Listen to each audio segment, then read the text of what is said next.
Parenthèse, ici j'aimerais célébrer la vie d'un grand général de Dieu de notre génération. Quelques temps avant, un de mes amis, le pasteur Papi Chouakewa, il est actuellement à Toronto, au Canada. Il est de l'église Parole du Salut des Assemblées de Dieu. C'est un grand ami à moi. Quand il quittait l'Afrique pour aller en Irlande, j'ai dormi avec lui cette même nuit-là. On avait dormi ensemble et puis le matin, il prenait l'avion pour quitter l'Afrique. C'est un grand ami à moi. Il m'avait présenté un homme de Dieu qui était son mentor, très proche de la famille, le révérend Espérance Makadi. C'est lui qui m'a emmené chez le pasteur Espé, Makadi. Il m'a pris, il m'a emmené chez lui, Maman Juna était là, pasteur Espé était là, et puis ses enfants. J'étais là, je servais, j'aimais beaucoup aller chez lui. Un grand homme de Dieu de notre pays. Mais il avait aussi à cette époque, dans sa maison, un homme de Dieu qu'on appelait Guy Netcham. Guy Netcham, c'est un des grands prédicateurs qu'on a de notre génération, mais qui est aujourd'hui auprès du Seigneur. Donc, comme il était au Nigeria, j'étais aussi au Nigeria, il m'aimait beaucoup. J'étais un peu comme son porteur d'armes, des fois, je l'accompagnais prêcher ça et là. Une fois, de manière très étrange, la femme du pasteur Espérance Makadi, Maman Juna, que je salue d'ailleurs, elle connaît mon nom, c'est Francis. Mais le pasteur Espérance m'appelait Joël. Joël, viens. Mais Daddy, son nom, ce n'est pas Joël. Son nom, c'est Francis. Mais vous savez, est-ce que je vais avancer? Est-ce que je vais avancer?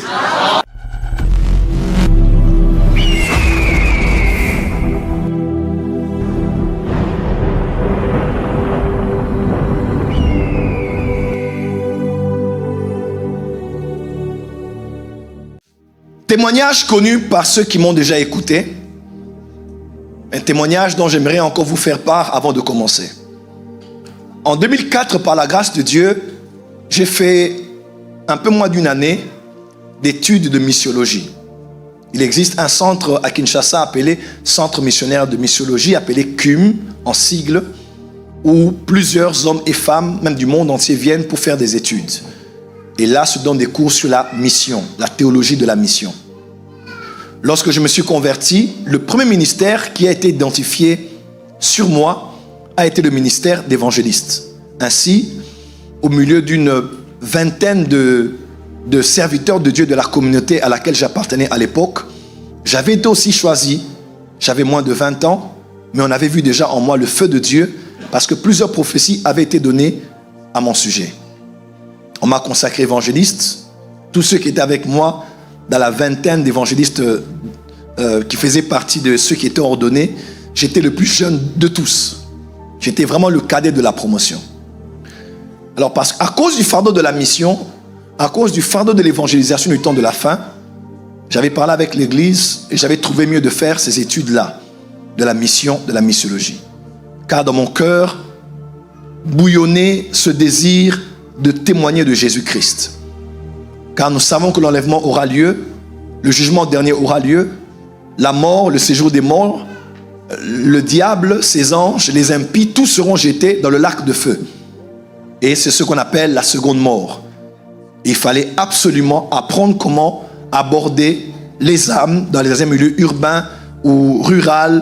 Bref, comment prêcher la parole et gagner un plus grand nombre au salut. Ainsi, j'ai été motivé à faire ces études.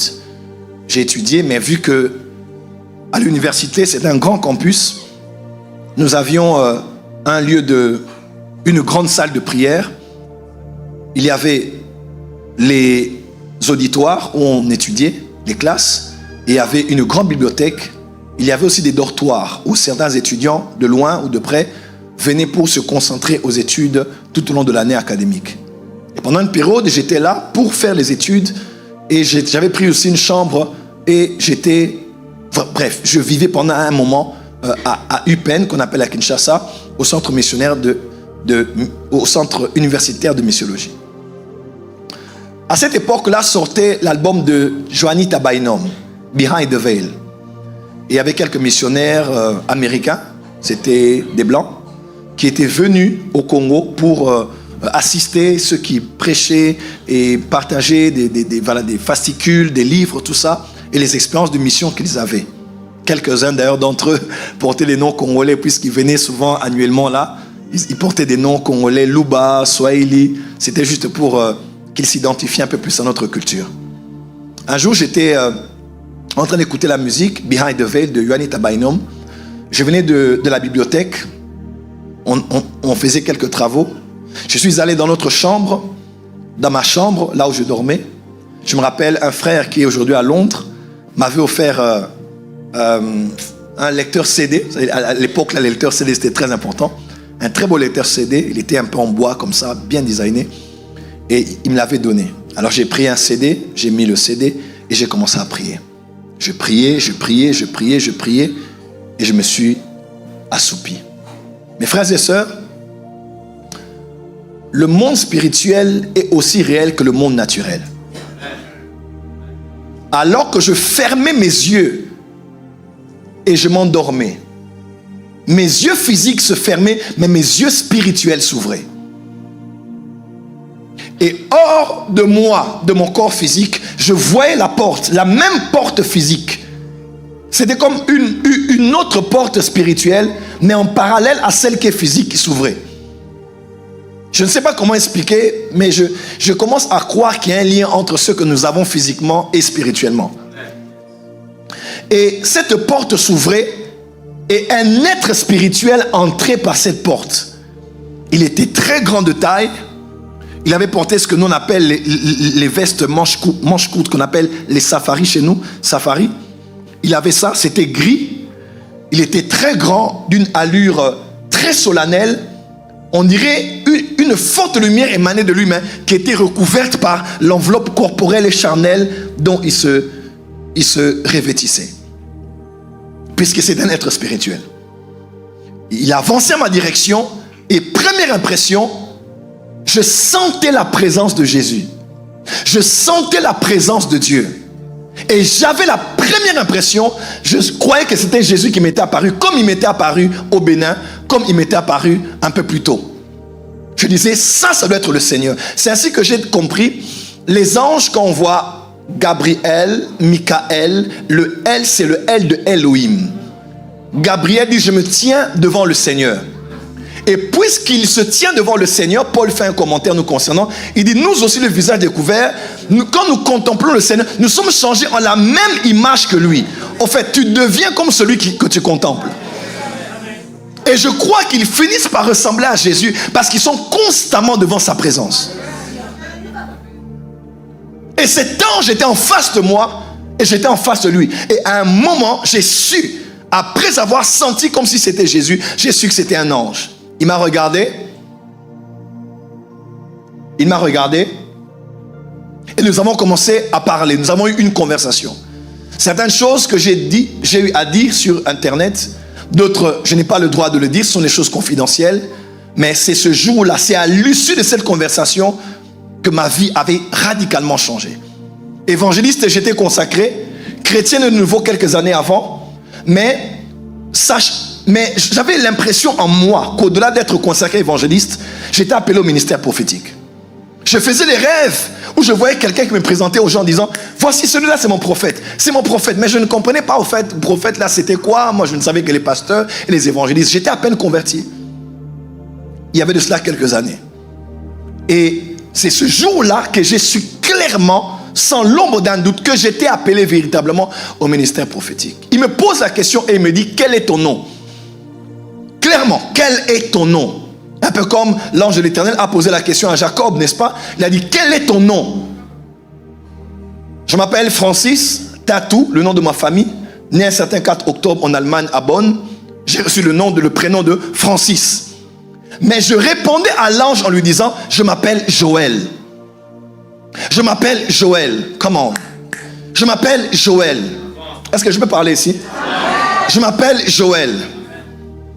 Lorsqu'on entre dans le monde spirituel, dans le domaine de l'esprit, on n'apprend pas, on sait. On n'est pas informé, on le sait. On appelle ça en anglais awareness. Donc on est conscient, on sait que les choses sont telles qu'elles sont.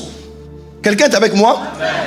Dans le monde des esprits, on est au courant de ce qui se passe. C'est ainsi qu'on dit, le jour où nous allons être avec le Seigneur dans sa présence, nous connaîtrons comme nous avons été connus. Du domaine où il se trouve, il sait tout de nous. Et des fois, il prend une portion de cette capacité, il nous la donne en ce qu'on appelle la parole de connaissance.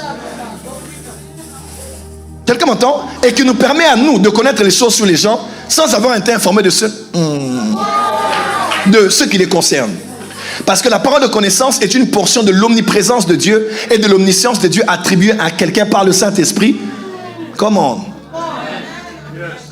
La question qu'on s'est souvent posée, comment est-ce que Pierre a su sur la montagne de transfiguration que les deux hommes auprès de Jésus étaient Élie et Moïse? Il n'avait aucune information, il n'avait jamais vu une photo d'Élie et de Moïse. Comment avait-il su que lui c'est Moïse et lui c'est Élie? Parce que dans le domaine de la gloire, on n'apprend pas, on sait. C'est ainsi que des fois tu dors, tu rêves, tu vois quelqu'un qui te dit des choses et tu dis à quelqu'un le matin, tu dis, j'ai rêvé que mon père me disait. À vrai dire, si tu essaies de te rappeler du visage de ton père là, tu verras que ce n'était pas le visage de ton père. Mais bizarrement, quand tu te réveilles, tu dis, mon père m'avait dit. Vous avez déjà remarqué ça? Oh, j'ai rêvé de ma soeur. Rappelle-toi du visage de ta soeur dans le rêve. Tu verras que ce n'était pas le visage de ta soeur.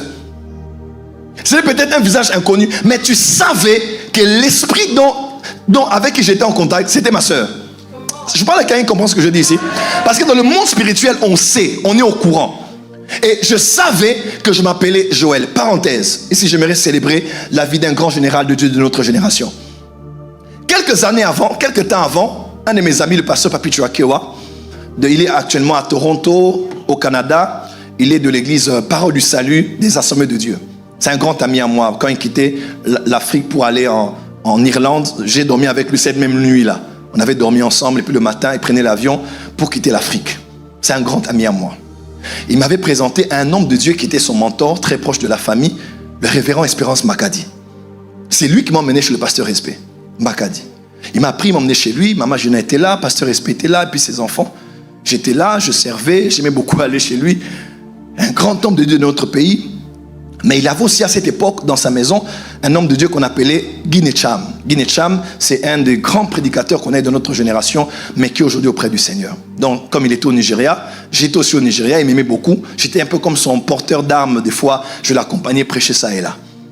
Une fois, de manière très étrange, la femme du pasteur Espérance Makadi, Maman Juna, que je salue d'ailleurs, elle connaît mon nom, c'est Francis. Mais le pasteur Espérance m'appelait Joël. Joël, viens. Mais Daddy, son nom ce n'est pas Joël, son nom c'est Francis. Mais vous savez, est-ce que je vais avancer? Est-ce que je vais avancer? Abraham est appelé prophète. Il a prophétisé sur qui? Abel était appelé prophète. Il a prophétisé sur qui? Vous savez, dans le prophétisme, n'est pas prophète seulement celui qui ouvre la bouche et dit je vois.